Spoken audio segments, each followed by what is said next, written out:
So here I am with Ross Yates, the winner of the GNC giveaway, having lunch with Shawn Rhoden. Ross, how do you feel? I feel great. This is an excellent opportunity. I was really happy when I came into GNC and I found out that I had a chance like this. I couldn't pass up an opportunity. This is awesome getting into my career in physique and bodybuilding. I think this would be an excellent opportunity to really experience more and find out, what it took for him to get into bodybuilding, get to the level that he was at. If you had one question to ask Shawn, what's that one question now going to be? Right now, I would love to know any tips and tricks he has into bodybuilding, how long it took him to really get in tune with his body and finding out between each muscle, how to develop it, what works best for him, things like that. I really would like to know how long that took and how it takes to do that. Awesome. And now, what is it about Shawn Rhoden that makes him stand out so much compared to all these other bodybuilders all around the world? Shawn Rhoden has the absolute perfect physique. His symmetry is aesthetically pleasing, which I think a lot of bodybuilders now have changed away from that and gotten a little mass hungry. And right now, he just has the absolute perfect physique. The very small waist, very wide shoulders. Everything is aligned perfectly, and everything is just absolutely it's in tune. He has the perfect body, and I definitely think this is it.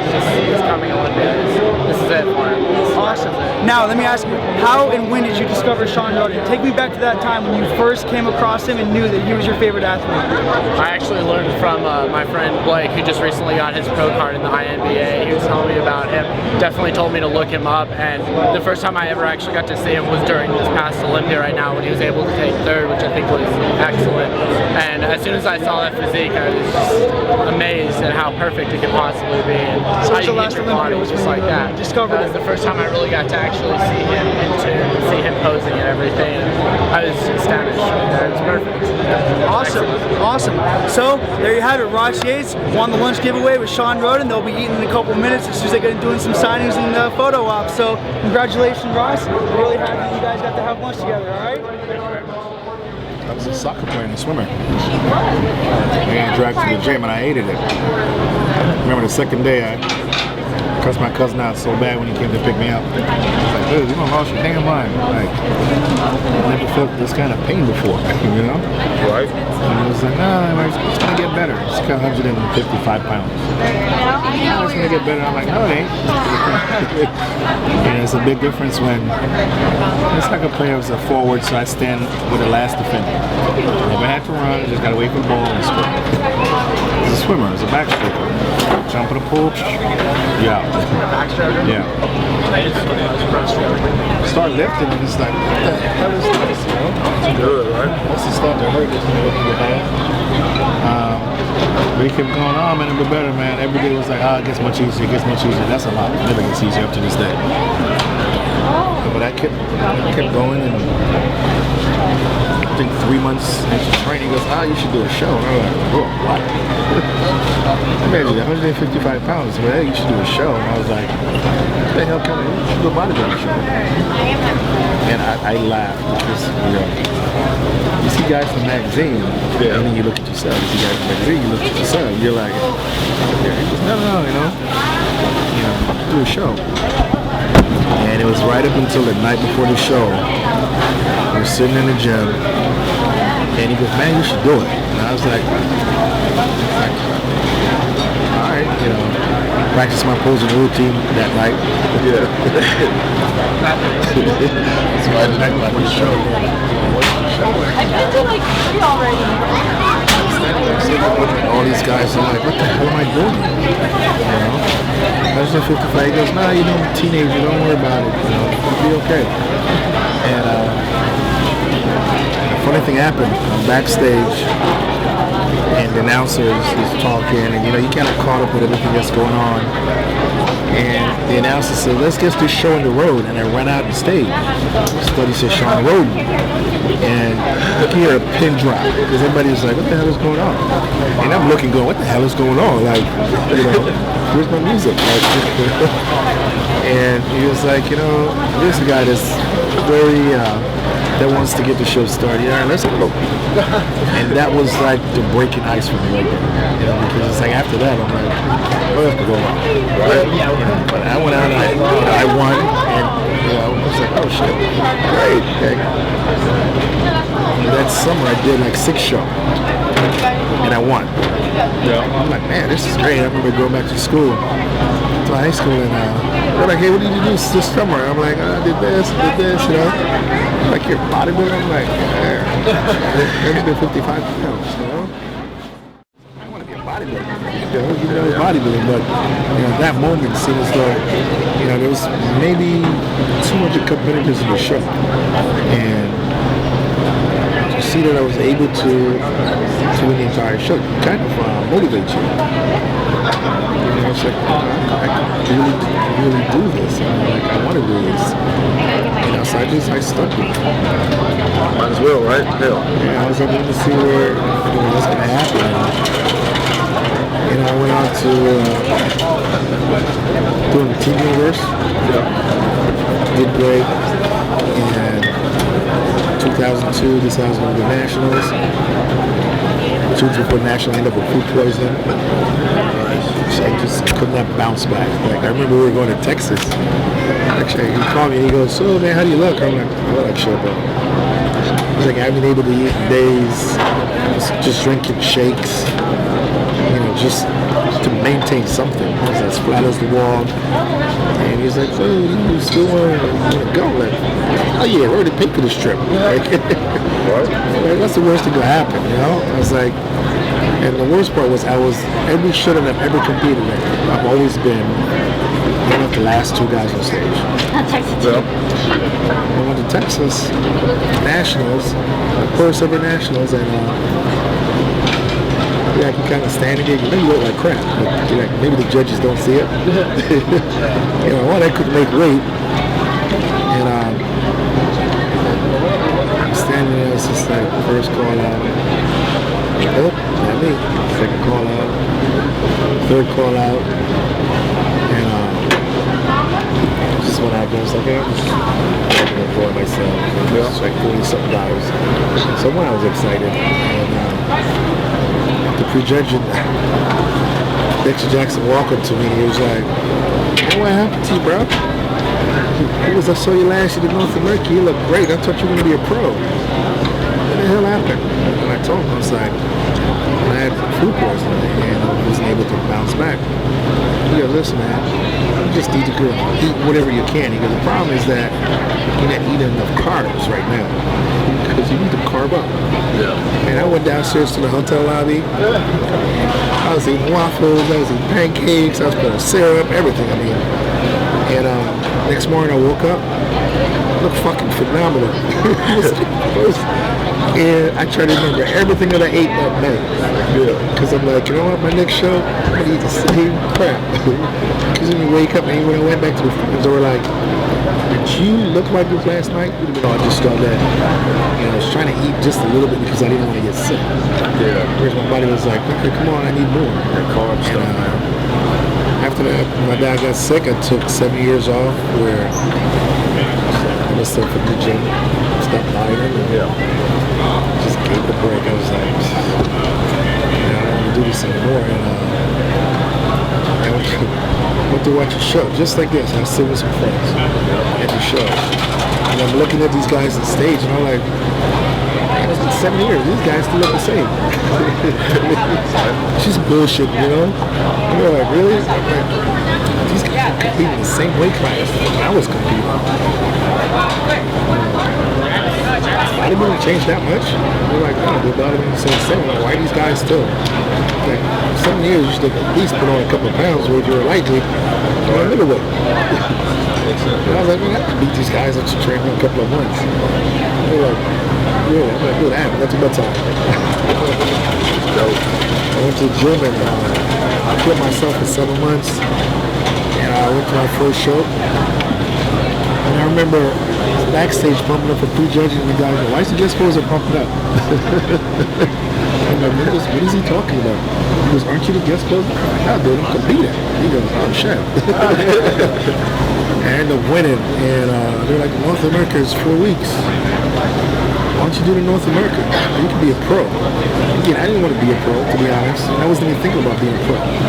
It was just one of those things where they're like, man, you should do it. Get your pro card. And start looking through the magazine from all the guys that did the North America the year before, guys that did the USA, the guys that did the national. The guy I was talking to, Joe Decker. Oh yeah. He was one of the guys that was like featured to win the whole show. Yeah. And like, fuck, we compete against this guy? Like, you know, I'm thinking, I was like 212 pounds. Just no way I'm gonna beat these guys. These guys been competing for years while I was eating Twinkies and O's. You know, but I went out there and,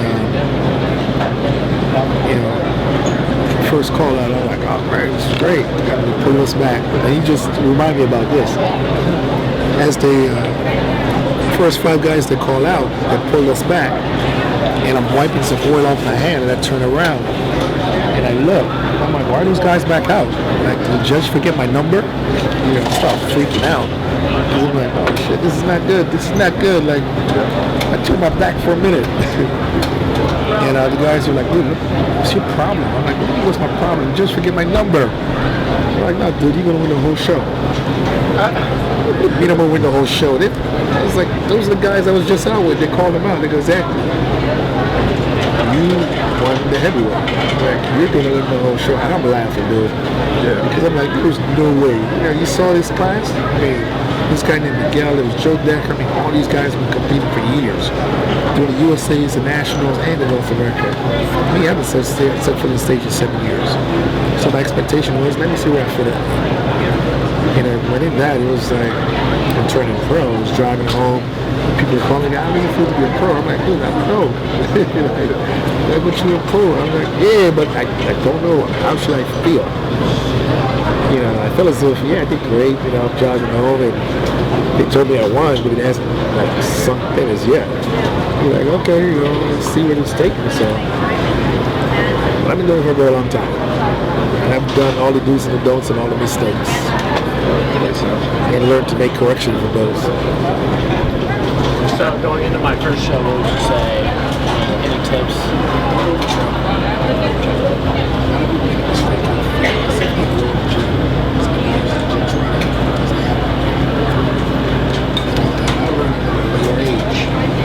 Because I go in the gym and I get that pump feel good. Like, I can push this pump to the limit.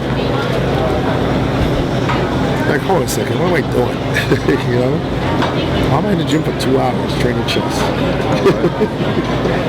Like, how much bigger can my chest get today? You know? A couple hours later, go back, I gotta hit the chest again for the week. Why? Because I want my chest to be out of my chin. But it wasn't doing me any good because I was just overtraining. Wasn't getting enough sleep, wasn't dieting properly, you know. So that's the biggest thing, man. Don't overtrain and be consistent in whatever you're doing. Like, and that's, you're not only a bodybuilder, you know, while you're in the gym or while you're competing. It's something that you have to do 24/7. It's like a full-time job. Oh yeah. Okay. Because I had friends that would work out during the week, party their ass off on the weekend. And I'm like, why? You know, like, you know, this is something that you want to do, it becomes your second job. Like the time, I always say that the time that I spend in the gym is my 9 to 5. Yeah, so I have to make it count.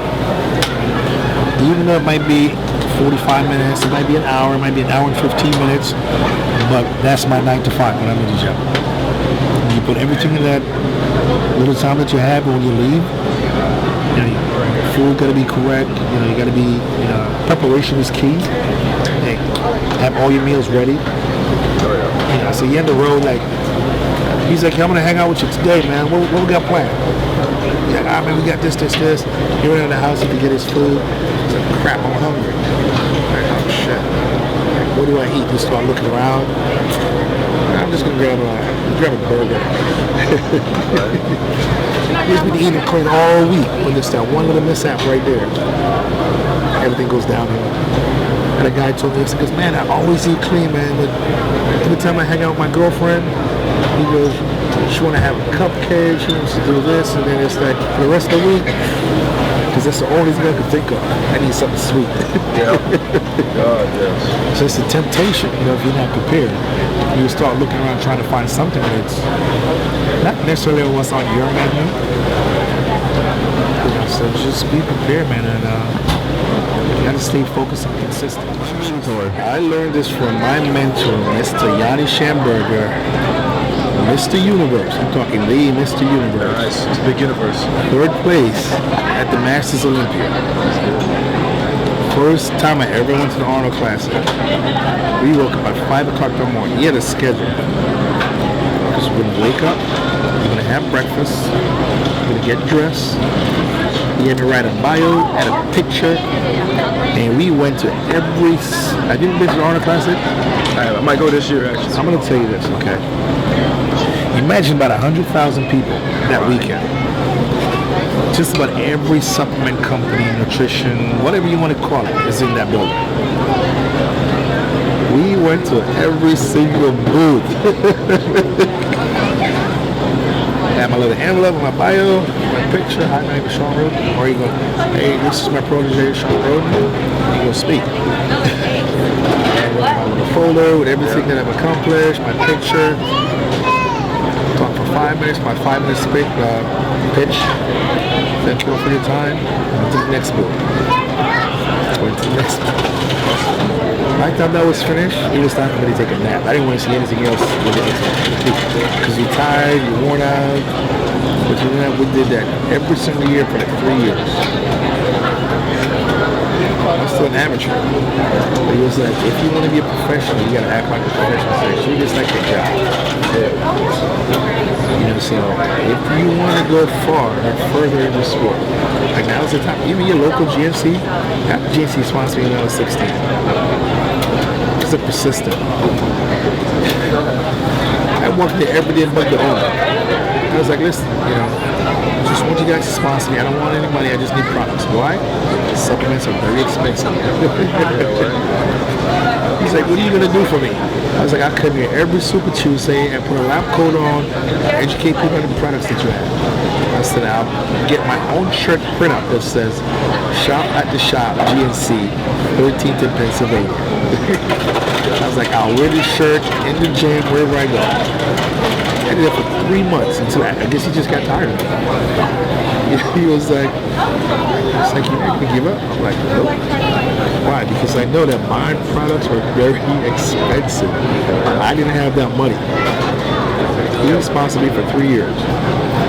No. Because I'm like, dude, I will do whatever it is to bring business in here. I'm like, I worked at a gym, I worked at another gym. Said people see me wearing this shirt, and like, hey, where you get your product from? Right here.